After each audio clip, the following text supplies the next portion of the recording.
नवम भाव का स्वामी यदि त्रिक भाव में पहुंच जाए तो नवम भाव तो कमजोर होता है, किंतु यह भाव बल प्राप्त कर लेते हैं, बली हो जाते हैं।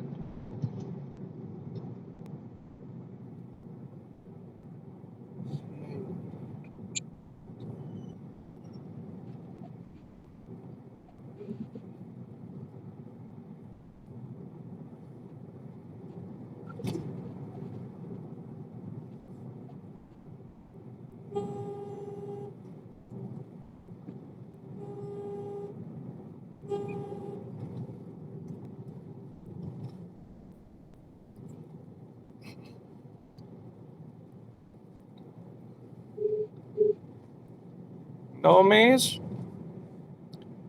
स्थिति वश स्वयं को कमजोर कर सकता है, किंतु अन्य भावों को सदैव बल देता है।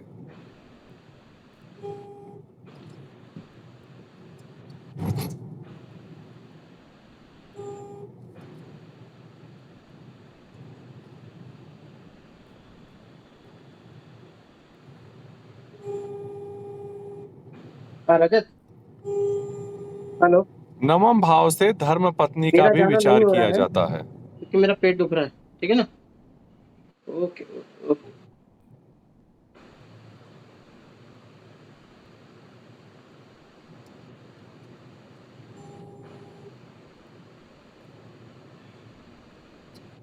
नवम भाव में स्थित राशि और ग्रहों के आधार पर ही निश्चित होता है कि जातक का भाग्योदय किस अवस्था में और किस दिशा में होगा।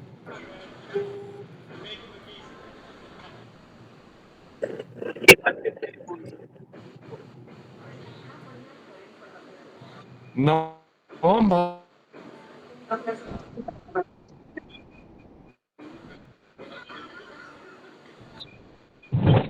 ग्रह के आधार पर ही यह निश्चित होता है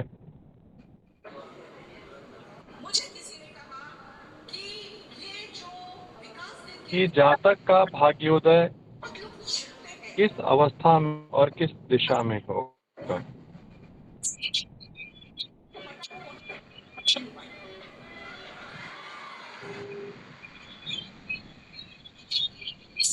अभी केवल एक सामान्य सा परिचय है। नवम भाव से किन किन योग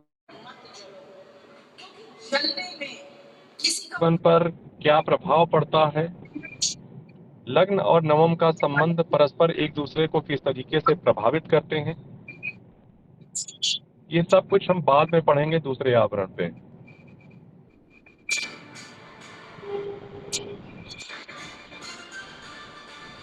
दूसरे आवरण पे जाते जाते आप लोग फलादेश को बहुत बेहतर तरीके से समझ लेंगे, ऐसा मेरा विश्वास है। और तीसरे आवरण में अगर आपने संज्ञा अध्याय को अच्छे से पढ़ लिया तो फलादेश एक क्लासिकल लेवल पे जाके करने लगेंगे। जैसे एक क्वेश्चन है ना, अगर इसको झटके भी पढ़ के निकल जाओ तो 80% लोग 4 आंसर मारकर चले आओगे, जो कि गलत हो जाता है। अब कह रहे होगे गलत कहां से है?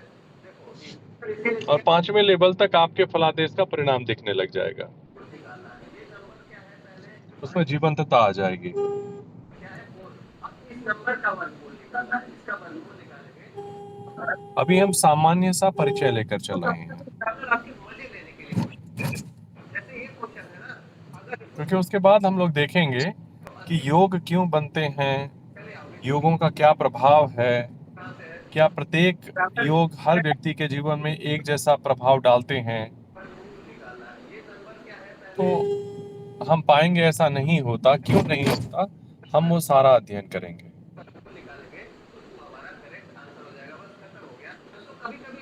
क्योंकि गाड़ी सही तरीके से पहुंच जाएगी ना, कि आज पटक के तोड़ दोगे तुम।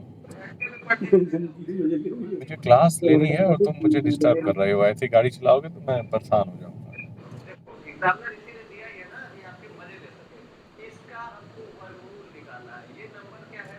अब आते हैं दसम भाव में।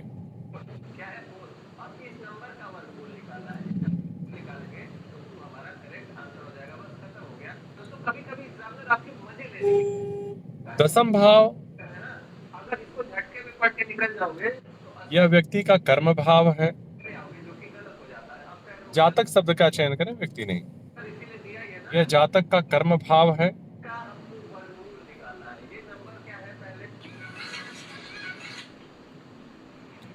यह पिता का भाव है।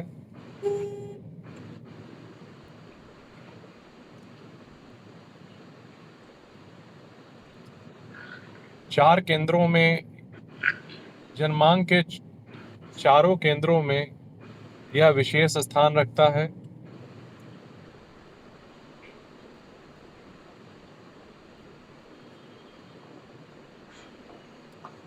दसम भाव से व्यक्ति के राज्य सुख का भी पता चलता है।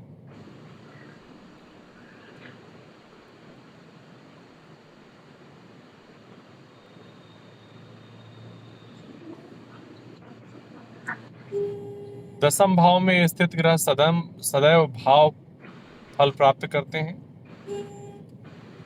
भाव फल प्राप्त करना यानी भाव में स्थित होने से मजबूत होते हैं। राशि के साथ उनके संबंध से इसका कोई संबंध नहीं है। हम केवल भाव की बात कर रहे हैं कि दसम भाव में स्थित ग्रह सदैव बलवान होते हैं, उन्हें भाव का बल मिलता है। जैसे 8वें में भाव जाकर ग्रह कमजोर हो जाते हैं, उसी तरीके से 10वें भाव में बैठ करके उस भाव का बल मिलता है ग्रह को।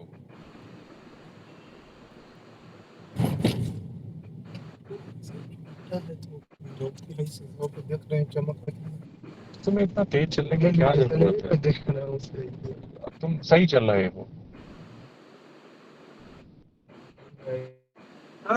ऑलरेडी चांद पे रह रहे हैं, आपको नहीं पता? नहीं, मतलब हम कहते हैं हम तो चांद पे नहीं रह रहे हैं। चांद में पानी है? पानी नहीं है। तो इधर भी नहीं है। वहाँ पे गैस है? नहीं, गैस इधर भी नहीं है। नहीं, वहाँ पे बिजली है? दसम भाव का स्वामी इधर भी। हाँ, इस टाइम इधर लाइट जिस स्थान पर बैठे, हमें लाइव ब्रॉडकास्टिंग करनी चाहिए। फिर अभी हम लोग केवल एक चीज का विचार कर रहे हैं, उच्च का है, नीच का है, मित्र है, शत्रु है, अति शत्रु। अभी हम उस विषय में नहीं पढ़ रहे हैं। केवल दसम भाव का स्वामी जिस भी भाव पे बैठता है उस भाव को बल देता है। 2 साल आगे जाए उसकी भी जो मेन बुनियाद ये है, वो अपने जो मैं उसको वो सपोर्ट करते हैं। पाकिस्तान में क्या सपोर्ट है? कोई सपोर्ट नहीं है। गरीब का बच्चा नहीं पढ़ सकता, ठीक है, सरमायादार का बच्चा पढ़ सकता है। नहीं, गवर्नमेंट स्कूल यहाँ पे भी मौजूद है, पर वैसे तालीम नहीं है। या है, या वैसी सहूलतें हमें दी गई हैं? कभी नहीं दी। जो इंडिया के अंदर आप उनकी इंग्लिश उठा के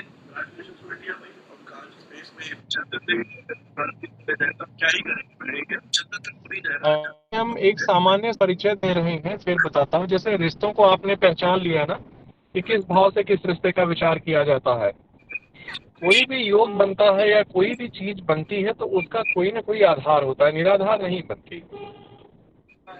हम उसी सूत्र को पकड़ने का प्रयास करेंगे।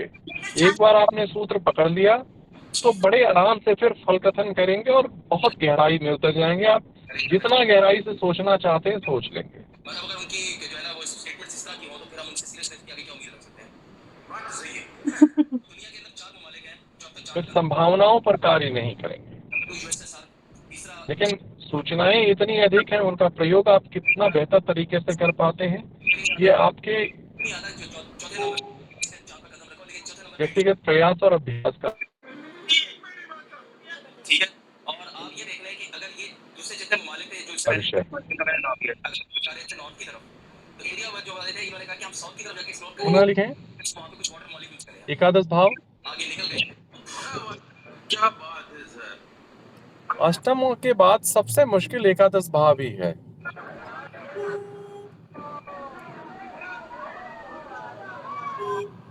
एकादश भाव को यूं तो लाभ भाव कहते हैं,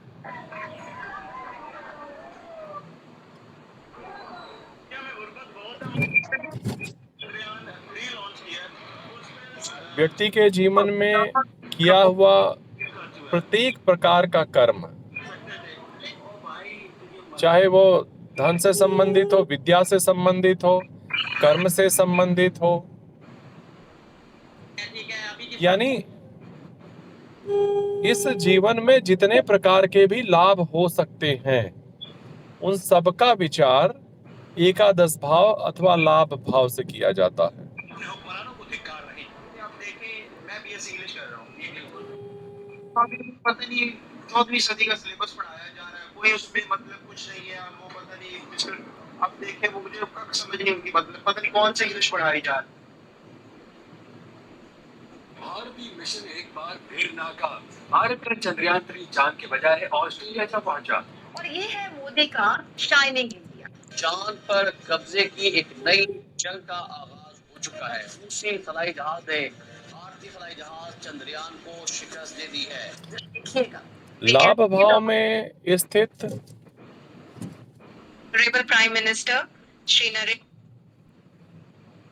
और बधाई देना चाहता हूँ कि सभी ग्रह चाहे वो पापक ग्रह ही क्यों न हो अच्छा फल देते हैं। वो सारे देश के लिए शुभ होगा, मंगल एकादश भाव को का सब भरोसा है।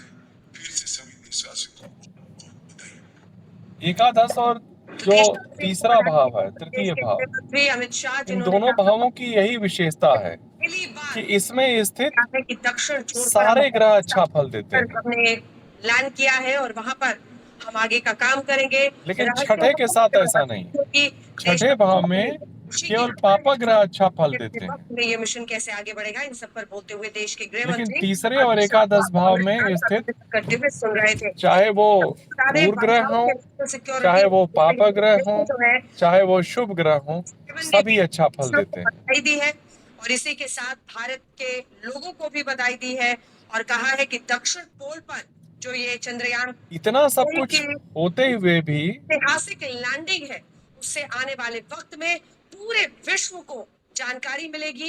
एक बार फिर साथ मिलकर काम करने का ये वक्त है। स्वयं लाभेश की दशा ऐसे बड़े आने वाले वर्षों में बंधनकारी, कष्टकारी और कभी कभी मारक हो जाती है। बधाई संदेश इसरो और भारतवासियों के नाम भेजा है। वापस उस मुद्दे पर आते हैं, जय प्रज्ञान बोलने के लिए आप कौन सी उम्मीद रखते हैं प्रज्ञान जी? जी बंधनकारी, कष्टकारी और कभी कभी मारक हो जाती है।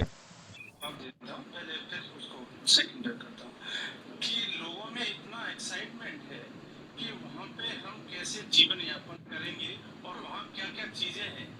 और सबसे पहले जो एक आम पब्लिक और साइंटिस्ट और सारे लोग ये जानना चाहते हैं कि वहाँ पानी की व्यवस्था है या नहीं है, ऑक्सीजन का लेवल क्या है, वहाँ क्या एलिमेंट्स हैं। व्यवहार में चाहे किसी भी ग्रंथ में हम उठा के देखते हैं तो कहते हैं धनेश की दशा में धन प्राप्त होगा, लाभेश की दशा में लाभ होगा, प्रचुर भाग होगा। ऋषियों ने सारी चीजों को केवल और केवल संकेत में व्यक्त किया है, संकेतों में। कुछ पानी दक्षिण पोल तक पहुंचा है, यहाँ कोई नहीं पहुंचा है। बेसिकली इंदिरा जी ये ऐसी चीज है, अभी तक हम थोड़ा सोचते थे कि वहाँ पे ये हो सकता है, वो हो सकता है, लेकिन एक्चुअली में अब हम वहाँ पहुँच गए तो और अगर सब चीजों को सम्मिलित रूप से देखा जाए बिना सूत्र और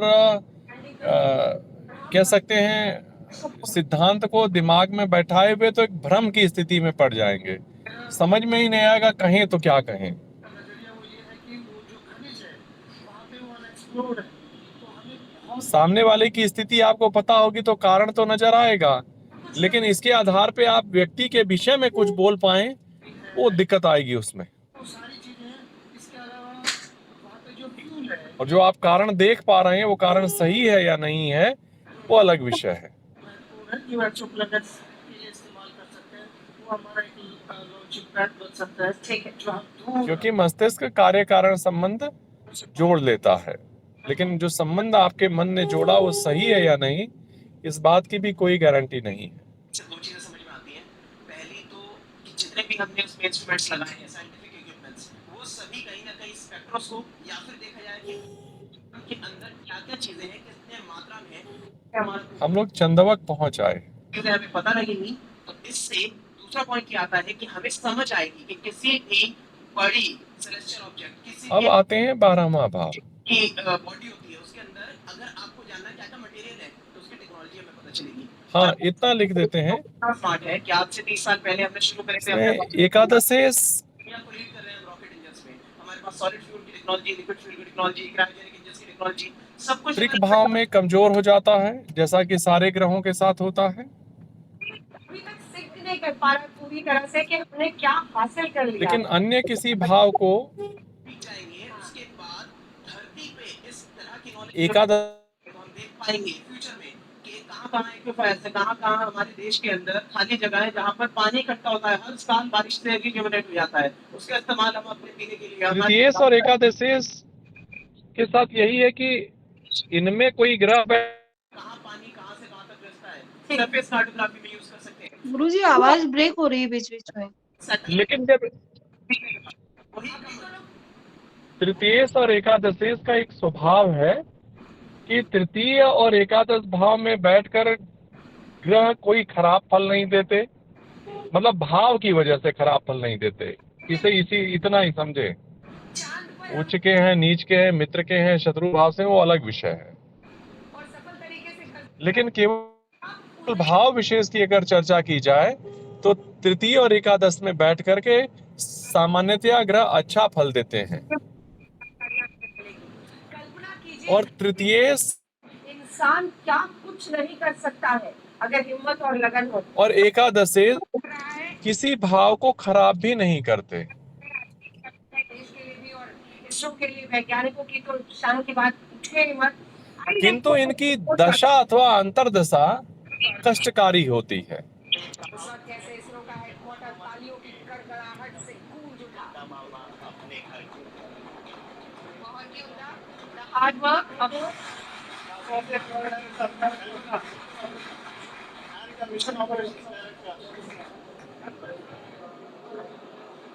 ऐसा लम्हा जब देश भर में तो जहाँ कौन भारतवासी नहीं होगा जिसके रोंगटे खड़े नहीं हो गए, जो अपनी कुर्सी से उठ नहीं क्या, सिर्फ खुशी और जोश के मारे। अब आते हैं 12वें भाव पे। देश भर में आज लोगों ने आज तक को देखा है गर्व के इन लम्हों में।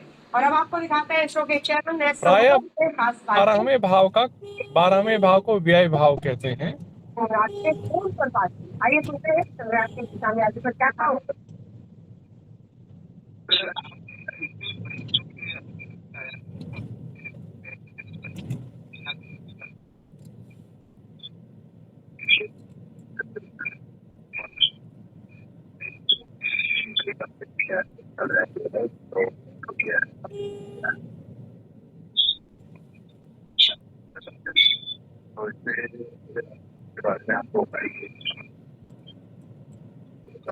यह भाव कर्म फल को अथवा भाव फल को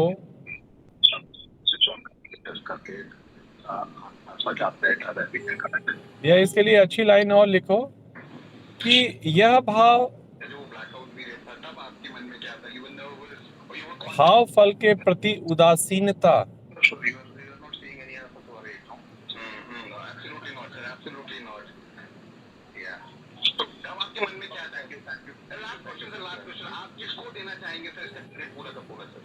या मुक्ति की प्रवृत्ति उत्पन्न करता है। आज बहुत बड़ा दिन है एस सोमनाथ के लिए। टीम लीडर के तौर पर, इसरो चीफ के तौर पर इतनी बड़ी कामयाबी हमेशा उनके साथ उनके करियर में जुड़ी रहेगी। और इसीलिए एस सोमनाथ को लेकर आज देश भर में जबरदस्त उत्साह था। और आपने सुना भी, प्रधानमंत्री ने फोन पर उनसे बातचीत की और उन्हें खास तौर पर बधाई दी उनके काम के लिए। आज पूरे देश ने चांद पर चंद्रयान की लैंडिंग को आज तक पर देखा है। तमाम यहाँ पर वैज्ञानिक हमारे साथ मौजूद हैं। इसलिए कैसे हम उम्मीदें रख व्ययेश का प्रभाव स्थायी प्रकृति का होता है। और उसके बाद से वो वही 500 मीटर की दूरी में आसपास जानकारियां हासिल करेगा, ट्रांसमिट करेगा लैंडर। स्थायी प्रकृति का और एक तरफा होता है। हम जानकारियां मिलती रहेंगी। लेकिन अभी हमने बात कर ली कि क्या क्या हम उम्मीदें रख रहे हैं, क्या भविष्य, क्योंकि अभी से ही प्रधानमंत्री ने जिसमें जिक्र कर दिया। यहाँ से आगे का रास्ता क्या दिखता है, आपसे शुरू करते हैं। और जल्द ही हम आदित्य L1 लॉन्च करने वाले हैं। अभी हमने सोलर, हाँ जी, चांद पर हमने फतेह पा ली है, अब बारी है सूरज की। तो अब हम अपने अब पता नहीं है था आपके मुंह से ये बातें इतनी अच्छी लग रही है, बोलिए। अब हम अपना अगला मिशन सूरज में भेजने जा रहे हैं और ये हमारे भारत का पहला सूर्य मिशन है। सोलर मिशन है ये हमारे भारत का। इससे पहले हमने उदाहरण में भी देखा था कि आप किसी भी व्यक्ति बहुत बड़ी बात है कि मतलब चांद पर प्रायः 3 तरह से कोई चीज हमसे दूर होती है। बीमारी से, रोग से अगर छठे भाव में जाती है चीज तो हमसे अलग होती है, उसमें मुख्यतया बीमारी है अथवा कोई विवाद है। अगली बार इसरो दूसरा 8वें भाव में जाती है तो मृत्यु या इस तरह की चीजों से कोई चीज हमसे दूर हो जाती है। जो है स्पेस मिशन को तो लेके ज्यादा अगर बीमारी है तो इलाज कर सकते हैं, शत्रुता है तो समझौता कर सकते हैं, अष्टम भाव में मृत्यु है तो उसका भी परिहार है। दुनिया भर लेकिन अगर कोई व्यक्ति और ऑर्बिटल सैटेलाइट उदासीन हो जाए, उसकी इच्छा ही समाप्त हो जाए, अब यही तो जो करने की आप कोशिश कर रहा है स्पेस मिशन में। जबरदस्ती भौतिक रूप से तो वो साथ रह सकते हैं, इतने अच्छे इक्विपमेंट लेकिन साथ रहते हुए भी वो साथ नहीं रहते। करेंगे उनमें वो इच्छा शक्ति ही नहीं रहती, वो में हम भाव ही मर जाता है। और भाव ही तो इस संसार सन की उसमें किस तरह की कॉस्मिक में जोड़ने का मुख्य घटक है। बहुत कम हो जाती है सन की किरणें इसलिए 12वें भाव में चीजें जाके उदासीन हो जाती हैं करने वो उसका प्रभाव और वह केवल विशेष ईश्वरीय कृपा के बाद ही जागृत हो पाती हैं। जैसा आप सुन ही रहे हैं इन युवाओं को, तमाम वैज्ञानिक आपका आप सभी का बहुत धन्यवाद हमारे साथ जुड़ने के लिए। कर लो दुनिया 12वें भाव से ही प्रवज्या अर्थात और इसी के संन्यास साथ का विचार किया जाता है। हमारी मेहनत पर चांद लगा है, हमारे वैज्ञानिकों के लगन पर, उनकी निष्ठा पर, उनके त्याग और तपस्या पर चांद 12वें भाव में 5 अथवा अधिक ग्रह रहने की स्थिति में जातक संन्यास के मार्ग का अनुसरण करने लगता है।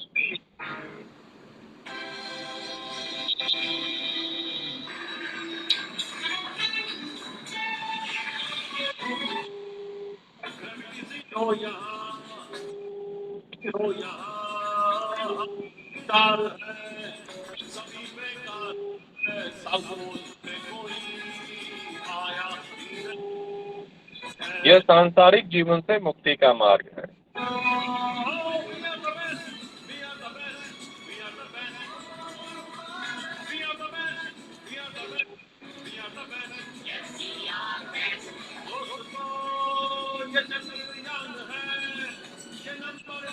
जी क्षमा कीजिएगा, ये 12वें भाव में संन्यास का लेवल उसमें बैठे ग्रह डिसाइड करेंगे। 12वें भाव में जाके सब उदासीन हो जाते हैं, एक जैसे हो जाते हैं, न राजा न रंक। जो ग्रह चले गए सब एक जैसे हो गए और जिन जिन भावों का स्वामित्व उन्होंने रखा है वो सारे भाव उदासीन है, उनके प्रति उदासीन हो जाता है व्यक्ति। सांसारिकता से उदासीनता और विरक्ति ही तो संन्यास है। और 12वें भाव में जितने ग्रह होंगे उतने ही भावों के प्रति जातक उदासीन हो जाएगा। इसीलिए मेरी बात समझ में आई? जी गुरुजी। तो निर्वाण की चाह वालों के लिए ये राजयोगकारी है और सांसारिकता वालों के लिए ये खराब है। तो इसका मूल्यांकन अपनी परिस्थिति और स्थिति के हिसाब से लोग करते हैं। लेकिन हाँ, इतना तो तय है कि 12वें भाव को भी सांसारिकता के लिहाज से अच्छा नहीं कहा गया है। उपलब्धि और सांसारिकता के दृष्टिकोण से 12वां भाव शुभ नहीं है।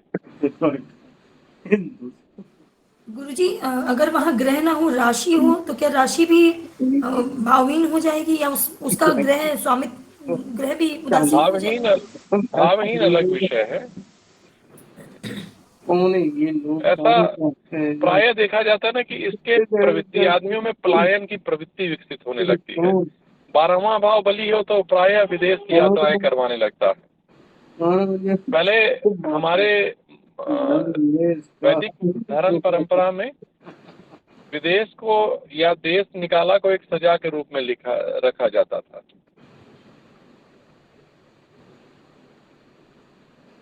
अपनों से दूर, अपने वातावरण से दूर, न कोई भावात्मक सुरक्षा, न प्रकृति का सहज। ये कहाँ हम लोग चल रहे हैं? अच्छा,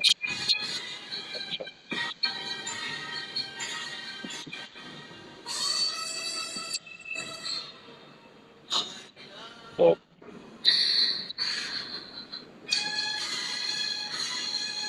इसलिए 12वां भाव व्यय जिन जिन स्थानों पर बैठता है उन भावों को कमजोर कर देता है।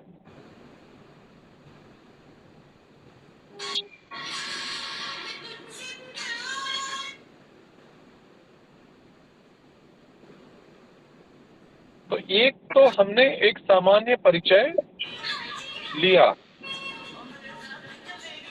इन 12 भावों का।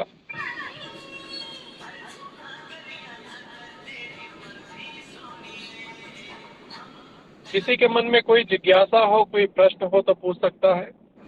क्या सभी ने 12 भाव लिख लिए? ये सब कुछ नहीं मैंने लिखवाया है, एक सामान्य सा परिचय दिया है, क्योंकि इसके बाद हम फिर से प्रारंभ करेंगे प्रथम भाव से, और प्रत्येक भाव का अन्य भावों के साथ क्या संबंध है। एक प्रश्न था गुरु जी, हालांकि वो बात लिखवाए हैं गुरु जी, आपने लिखवाया कि एकादशेश जो है वो त्रिक भाव में कमजोर हो जाता है, और वहीं पे गुरु जी कुछ वॉइस ब्रेक हुई थी, तो क्या अन्य भाव में तो मजबूत रहेगा गुरु जी, केवल त्रिक भाव में कमजोर? हाँ, त्रिक भाव में चूंकि जाके सारे ग्रह कमजोर हो जाते हैं जी, इसलिए एकादशेश भी त्रिक में जाकर कमजोर हो जाएगा। लेकिन अन्य भाव में लाभेश की स्थिति में रहेगा ना मजबूत। हाँ, एकादशेश वही लाभेश। ठीक ठीक गुरु जी। और षष्ठ भाव में गुरु जी ये जो खराब ग्रह हैं वो अच्छा फल देते हैं, क्योंकि कमजोर करेंगे उसको। हाँ। सादर प्रणाम गुरु जी। अगर नौमेश अगर त्रिक भाव में चला जाए, अगर वो शुभ ग्रह है जैसे चंद्रमा, तो वो उस भाव को पुष्ट करेगा। अब दो नौमेश चीजें अगर हाँ बिल्कुल, अगर भाग्येश नवम भाव में जाता है तो नवम भाव को मजबूत करेगा, भले ही स्वयं को कमजोर कर ले। लेकिन अगर वो शुभ ग्रह रहे तो शुभ ग्रह रहे तो भी देखो, अच्छा, ऐसे शुभाशुभत्व प्राप्त करते हैं। प्रथम तो नैसर्गिक रूप से शुभ ग्रह हैं शुक्र और बृहस्पति। चंद्रमा अपनी आकृति से अगर क्षीण चंद्र शुभ है, और अगर मजबूत चंद्रमा है तो शुभ है। बुध के साथ भी है कि बुध अगर स्वतंत्र है अथवा शुभ ग्रहों के साथ है तो शुभ है, अन्यथा की स्थिति में अशुभ है, अगर किसी पापक ग्रह के संयोग में हो तो।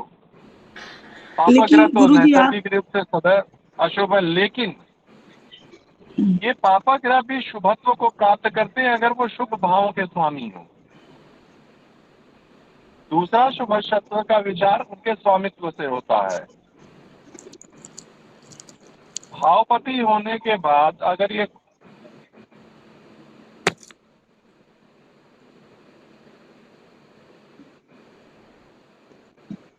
जैसे तुला लग्न हो या वृषभ लग्न हो, शनि शुभ होता है क्योंकि केंद्र और त्रिकोण का स्वामी होता है।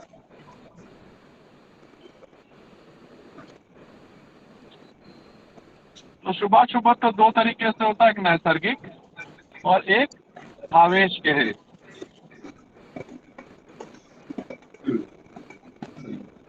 और कोई प्रश्न?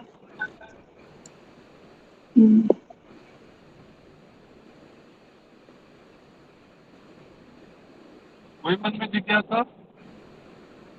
गुरु जी प्रणाम गुरु जी। ये लाभेश किस स्थिति में कभी कभी अनिष्ट फलदायक हो जाता है? लाभेश अपनी दशा अंतरदशा में निष्ठकारक होता है और सदैव। जी। लाभेश की महादशा में आज तक मैंने किसी के साथ बहुत अच्छा होते नहीं देखा। कई बार बहुत क्षति उठानी पड़ जाती है, शारीरिक क्षति भी उसमें शामिल है।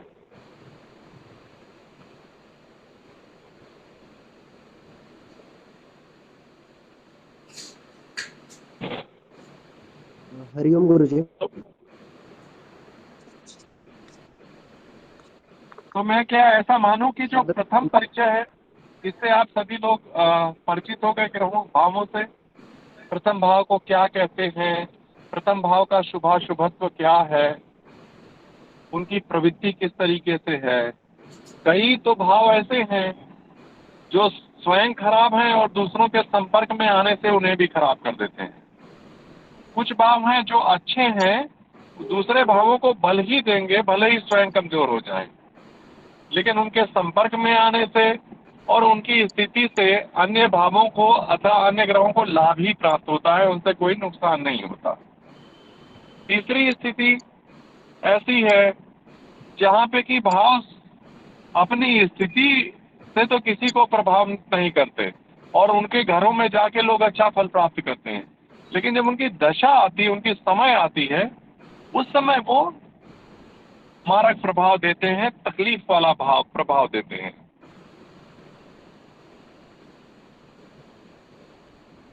जैसे केंद्र के स्वामी हैं, त्रिकोण के स्वामी हैं, प्रायः ये जहां बैठते हैं उसे भी बल देते हैं, जिसके साथ बैठते हैं उसे भी बल देते हैं। लेकिन कुछ भाव ऐसे हैं जिनके स्वामी स्वयं भी नुकसान करते हैं, अच्छा फल नहीं देते। वो जिस भाव में बैठ जाएं उन भावों के फल को भी खराब करते हैं। जिन भावेश यानी जिन ग्रहों के साथ बैठ गए हैं उन ग्रहों को भी खराब करते हैं।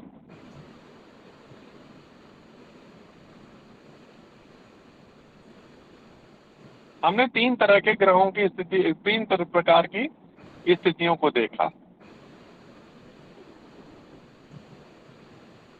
क्या मैं ये विश्वास कर लूं कि आप लोगों के मन में ये कंसेप्ट पूरा हो गया, बैठ गया?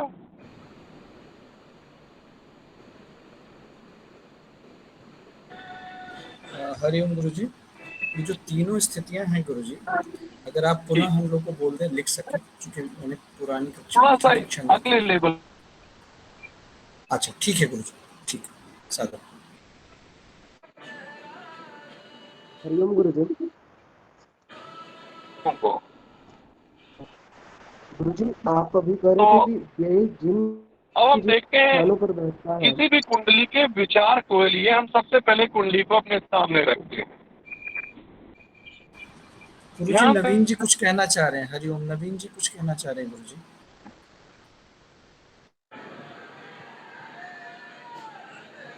हरिओम जी, मेरा आवाज आ रहा है? मेरी आवाज सुन पा रहे हैं आप लोग?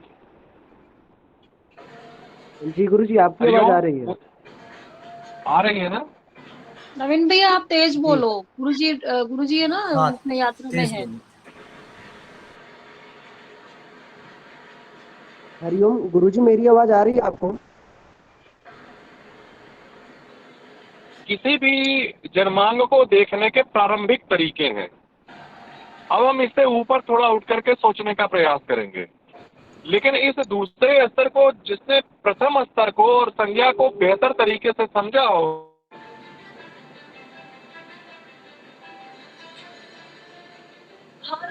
गुरुजी आपकी आवाज नहीं आ रही है। भी जन्मांग में जैसे ही आपके सामने आता है,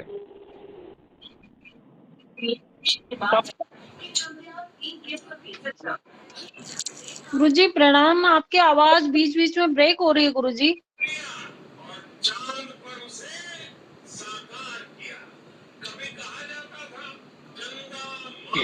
उसे क्या देना चाहती है? गुरुजी आपकी आवाज नहीं आ रही है, अथवा आपकी आवाज बीच में कट, गुरुजी कट के आ रही है। एक सेंटेंस सुनाई दे रहा है, फिर एक नहीं सुनाई दे रहा है, ऐसे हो रहा है। ये बहुत महत्वपूर्ण विषय में बोलने वाला हूँ, इसलिए आप सभी लोग केवल पहले सुन लें। हमारी आवाज अभी आ रही गुरुजी है? बीच में ब्रेक हो जाती है आवाज। जी गुरुजी। अब आ रही है आवाज? गुरुजी अभी आ रही है, बीच में ब्रेक हो सकती है, अभी इस वक्त आ रही है। ये है कमाल है, लगता है नेटवर्क इधर से कुछ गड़बड़ है, क्योंकि इस विषय पे मैं तब बोलूं जब आप सभी लोग सुन लें।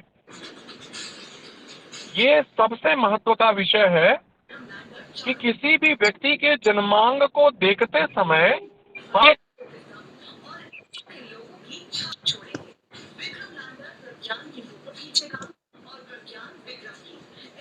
गुरुजी फिर गुरुजी आज मत बताइए इसे। जी का आवाज चाहे फिर उससे से कट गई। गुरु जी कल के लिए अब इसे आवाज आ छोड़ रही है? गुरुजी आज मत हेलो? बताइए इसे। गुरुजी आज इसे मत बताइए, आपकी आवाज नहीं सुन पा रहे हैं हम लोग।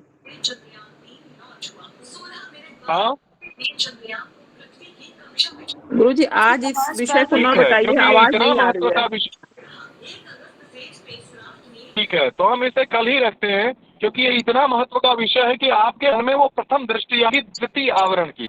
अगर अगर आपने इस प्रथम संज्ञा अध्याय को आत्मसात कर लिया होगा, तो अब फल कथन दूसरी दृष्टि आप लोगों को दी जाएगी, जिसमें आप यह देखेंगे कि किसी भी जातक या किसी भी व्यक्ति को ईश्वर ने क्या दिया और क्या लिया है। उससे दिया ही दिया, ईश्वर ने कभी कुछ लिया नहीं।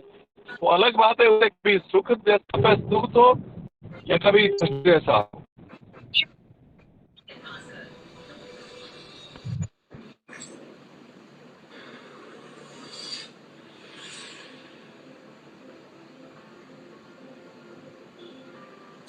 गुरुजी फिर आवाज नहीं आ रही।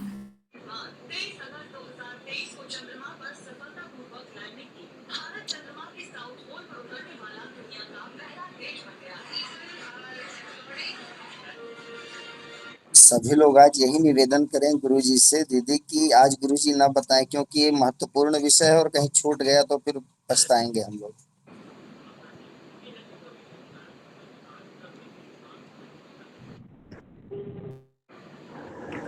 आज का मेरा जरा सा जो नवम भाव वाला था और एकादश भाव वाला कुछ छूट गया है, कृपया करके कोई दे देगा क्या मुझे,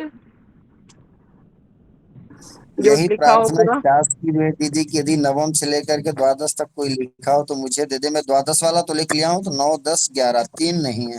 यदि अजय भैया कृपा करे तो प्राप्त हो सकता है। हरिओम सभी को प्रणाम। मैं ग्रुप में डाल दूंगा, मैंने लिखा है। ठीक है अजय भैया, डाल दीजिएगा। बहुत अच्छा लगा अजय भैया, आपको बहुत दिनों बाद यहाँ देख के। मैं आपको फोन करने वाली थी लेकिन कर नहीं पाई। बिल्कुल मैं डाल दूंगा, ग्रुप में डाल। अजय भैया कहाँ गायब हो जाते हैं? स्वास्थ्य ठीक है कि नहीं?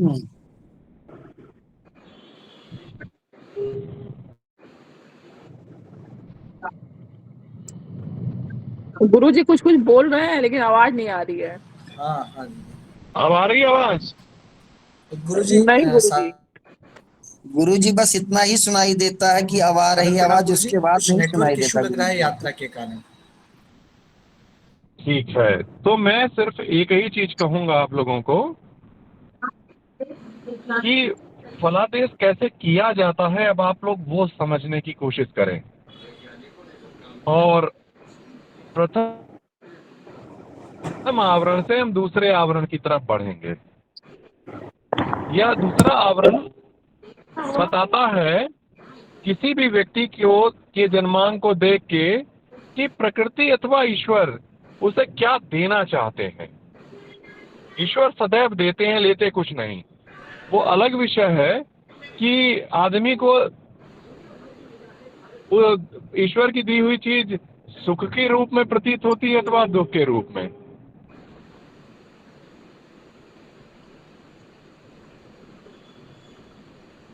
तो जो कर्मों का फल वो प्राप्त कर रहा है, उसे किस रूप में प्राप्त होगा, इस पर हम दूसरे आवरण में चलेंगे।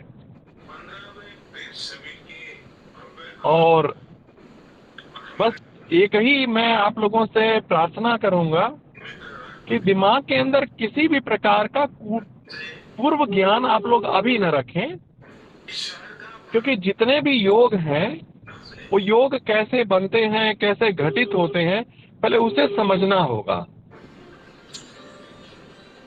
जैसे नौका योग है, गदा योग है, दुर्धरा योग है, केमद्रुम योग है, यानी जो नाभस योग हम लोग जब पढ़ रहे होंगे तो ये नाभस योग कब घटित होंगे और कब घटित नहीं होंगे, ये समझ अब आप लोगों को विकसित होगी जब हम तीसरे आवरण की तरफ चलेंगे। तब जैसे गजकेसरी योग के विषय में बहुत अच्छी अच्छी बातें लिखी जाती हैं। सो ये गजकेसरी योग हर व्यक्ति को क्या फलीभूत होगा?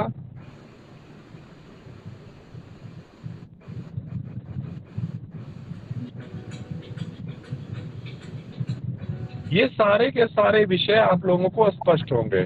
लेकिन अभी हम दूसरे आवरण में केवल यह जानने की कोशिश करेंगे कि एक व्यक्ति जो पैदा हुआ है वो क्या कर सकता है, उसे किन क्षेत्रों में ज्यादा ध्यान देना चाहिए, किन क्षेत्रों में अग्रेसिव रहना चाहिए और किस क्षेत्रों में उसे डिफेंसिव रहना चाहिए।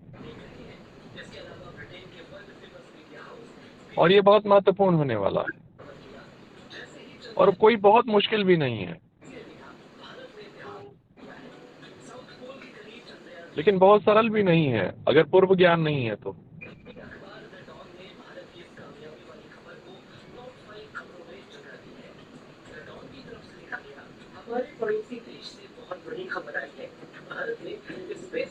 हाँ, बस एक चीज का ध्यान रखिएगा, आप लोग अपनी शुचिता और पवित्रता को बनाए रखिएगा, क्योंकि ईश्वर जो ये विद्या दे रहे हैं या जो कुछ भी मैं आप लोगों को बता रहा हूँ, इन सबका जो प्रतिफल है वो आपकी शुचिता पर ही निर्भर है। नहीं तो ईश्वर वो भाव और वो शक्ति देंगे ही नहीं।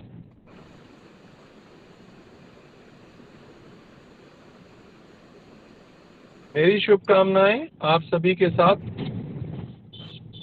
20:55 हो रहा है।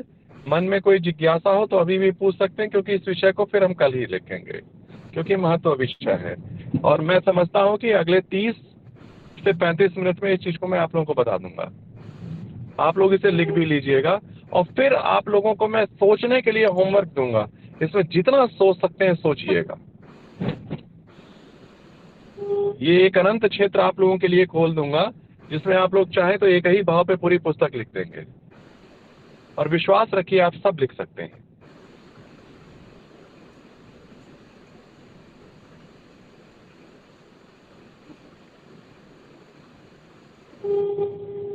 अगले 10 मिनट में मैं आवास पे पहुंच जाऊंगा। तो मेरी शुभकामनाएं आप सभी को। कोई प्रश्न हो तो पूछ सकते हैं या परस्पर चाहें तो चर्चा भी कर सकते हैं अगले 5 मिनट तक।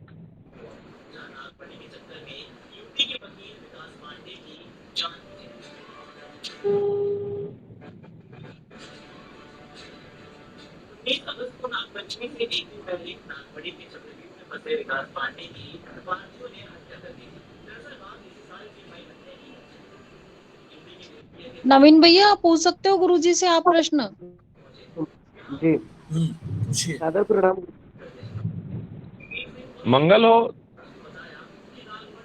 गुरुजी, आपने कहे कि व्यय जिन जिन स्थानों पर बैठते हैं उन भाव कर देता है। तो यदि व्यय सप्तम भाव में बैठे हैं तो क्या नवीन भैया थोड़ा तेज बोलो, कमजोर हो गुरुजी जाएगा? यात्रा में है ना, थोड़ा आपकी आवाज भी धीरे आ रही है, तेज बोलो। जी अभी आवाज आ रही है क्या? जी गुरुजी, प्रश्न जिन जिन स्थानों पर जी गुरुजी 12वें भाव में हम लोगों ने लिखे हैं कि लास्ट पॉइंट ऑफ ये जिन जिन स्थानों पर बैठता है उन भावों को जोड़ कर देता है।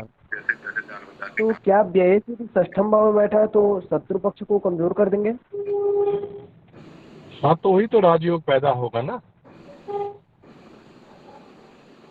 जी विकेश त्रिकस्त बैठ करके जब ये 6, 8, 12 भाव तुम्हारे कमजोर होते हैं तो जीवन में तेजी से आगे बढ़ोगे। 6ठा भाव अवरोध का है।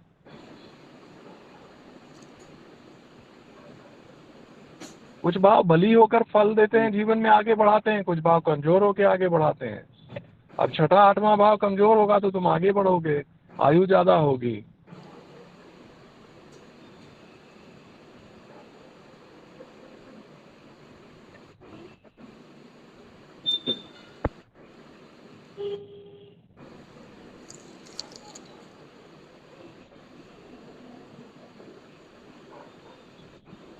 और कोई प्रश्न? नहीं, धन्यवाद गुरुजी। बात समझ में आ गई मेरी? गुरुजी, अगर द्वादश भाव का स्वामी अगर द्वादश भाव में है तो इसका क्या फल होगा? इसका फल होगा कि वो देश छोड़ देगा। जहाँ उसका जन्म हुआ है वहाँ प्रायः वो नहीं रहेगा, कहीं दूसरी जगह रहेगा। कभी कभी देश के बाहर विदेश भी चला जाता है।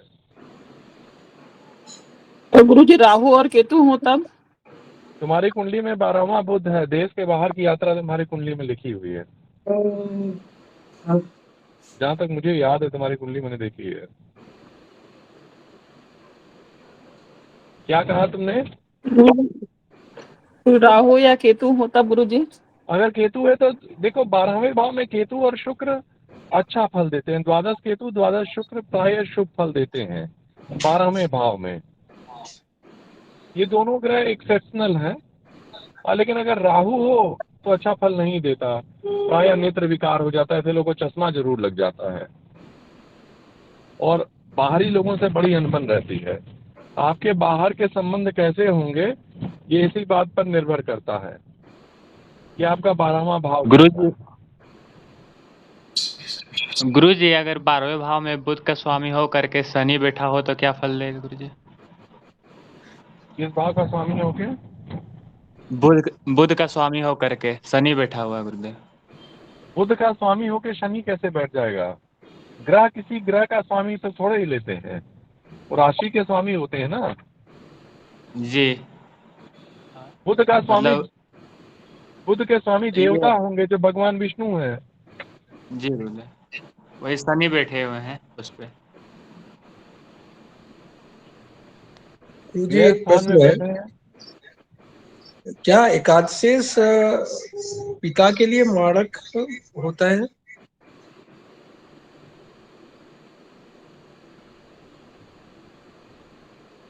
एकादशी स्वयं के लिए घातक होता है। जब पिता का विचार करोगे तो 10वें भाव से 9वें भाव से सूर्य की स्थिति से करोगे। गुरुजी एकादशी का आप जो बता रहे हो 3 से 2.5 के कारण बता रहे हो?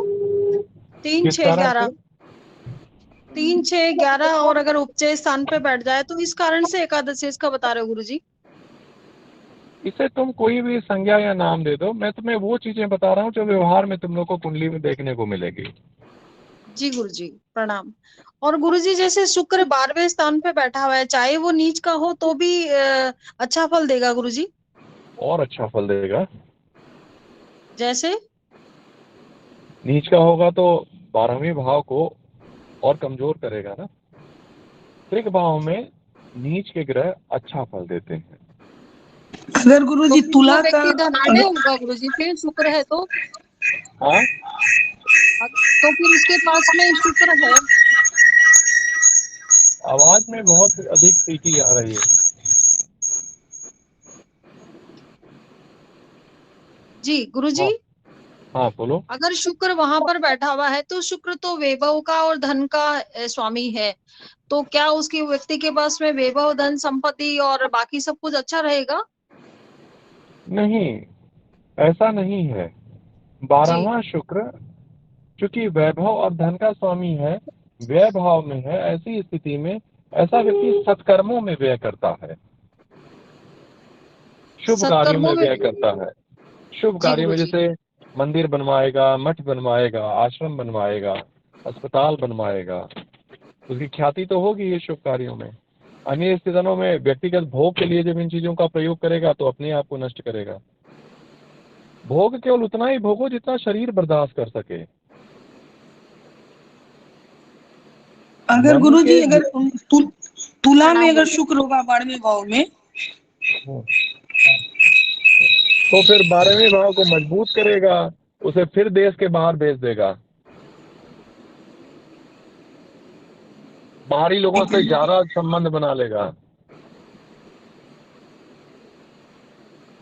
गुरुजी अगर शनि हो तो मात्र 12वें भाव में शनि मारक ही रहेगा, चाहे कितना भी हो जाए। जी। एक शनि की सबसे बड़ी प्रवृत्ति ये होती है ना कि इसके अंदर नैसर्गिक रूप से मारकत्व भरा हुआ है। ये अगर कितना ही शुभ क्यों न हो, जैसे तुला लग्न हो या वृषभ लग्न हो जी, उसका स्वामी भी हो कि अगर मार्केश के साथ संसर्ग में आ गया है तो उनके मारकत्व को सबसे पहले अवशोषित करके प्रबल मारक हो जाता है। और फिर किसी तीर्थ यात्रा में ले जाएगा और वहीं पे मार देगा। क्योंकि भागेश की दशा में जब तुम जाते हो कहीं धर्मेश की दशा में, और वहां अगर आयुर्दाय वहां कोई मारक प्रभाव मिला तुम्हें, तो उसी स्थिति में मारे जाओगे। ये हो चुका है तीर्थ यात्राओं में ये हो चुका है, मतलब घटना हो चुकी है ना। हाँ जी होगी अभी तो ऐसी। शिमला में ही हुई थी। शिमला में जो शिव मंदिर बह गया है, वहां पे यूनिवर्सिटी के बहुत प्रोफेसर मरे हैं। चलो क्या करोगे, उन विषयों में क्या कहा जाए।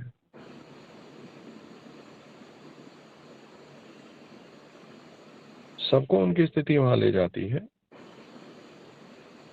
अमूमन भाग्येश की दशा में शरीर छूटती है। देखो किसी भी ग्रह की दशा में शरीर छूट सकती है, लेकिन किसकी दशा में तुम गए हो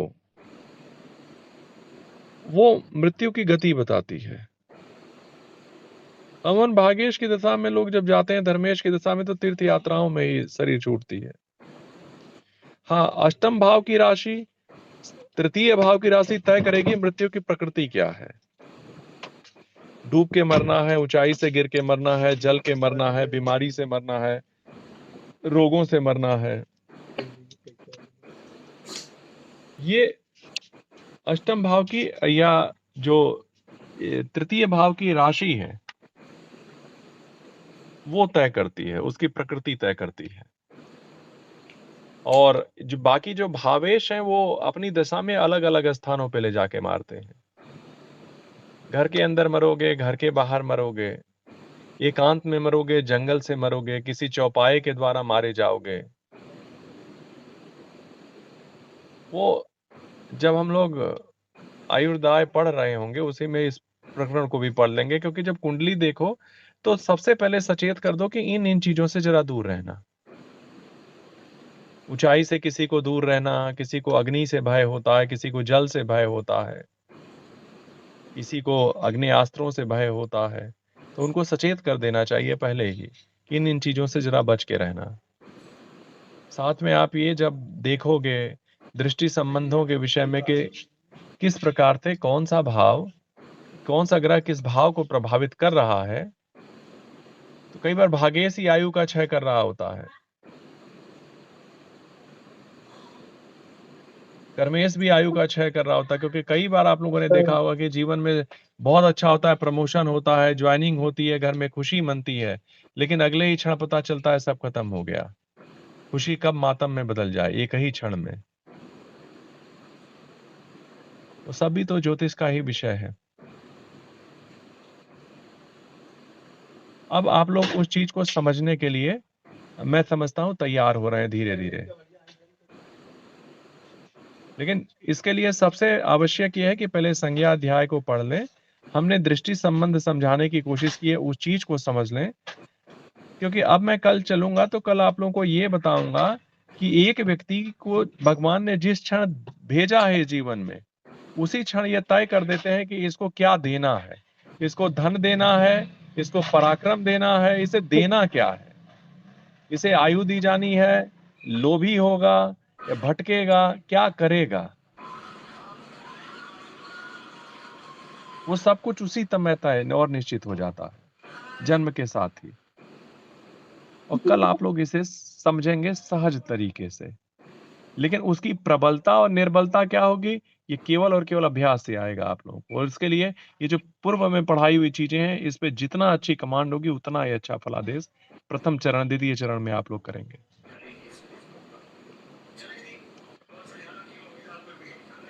और मैं जो कुछ बता रहा हूं आप लोगों को, मैं सच बताता हूं।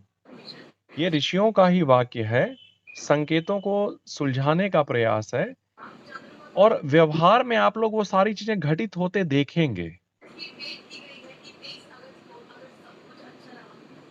जो कुछ मैं बता रहा हूं जब आप बोलेंगे तो सामने वाले के जीवन में वो दिख रहा होगा। अनायास ही नहीं बोलेंगे ना, तो आप लोग किसी उसमें बोलेंगे। और जब किसी को बता देंगे कि 10 साल बाद ऐसा जीवन में होने वाला है, तो लौट करके 10वें साल आपके पास वो आएगा। क्षमा करें, आप नहीं, शास्त्र की जब व्याख्या उस रूप में करेंगे तो।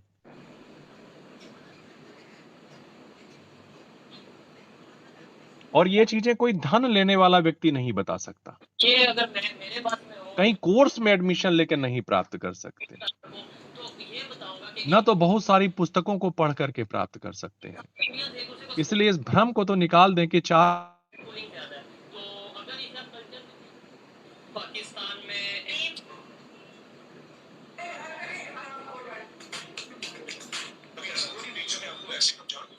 तो एक निष्ठ होइए, वो ज्यादा जरूरी है। 4 जगह पढ़ करके 4 तरह की चीजों को जान लेने से दक्ष हो जाएंगे, वो संभव नहीं है। तो भटकना बंद कीजिए आप लोग। ओम यस्य स्मृता च न मुक्ता तपो यज्ञ क्रियादिषु न्यूनम संपूर्णताम याति सद्यो वंदे तमुच्यतम। श्री विष्णवे नमः, श्री विष्णवे नमः, श्री विष्णवे नमः। श्री विष्णु स्मरणात् परिपूर्णमस्तु। आप सभी का मंगल हो, कल्याण हो। प्रणाम सादर प्रणाम गुरुजी, प्रणाम सादर प्रणाम। प्रणाम गुरुजी। ये फोन दे दूं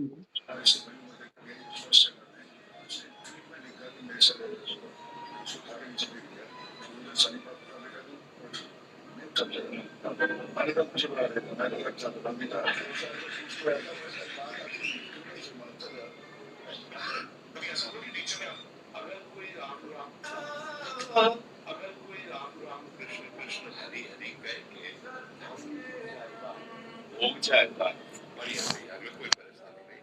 तुम हिंसा मत करना, व्यभिचार मत करना, मांस मत खाना, शराब मत पीना, जुआ मत खेलना, राम राम कह के धन चाहते हो ना, परम धन मिल जाएगा, विश्वास।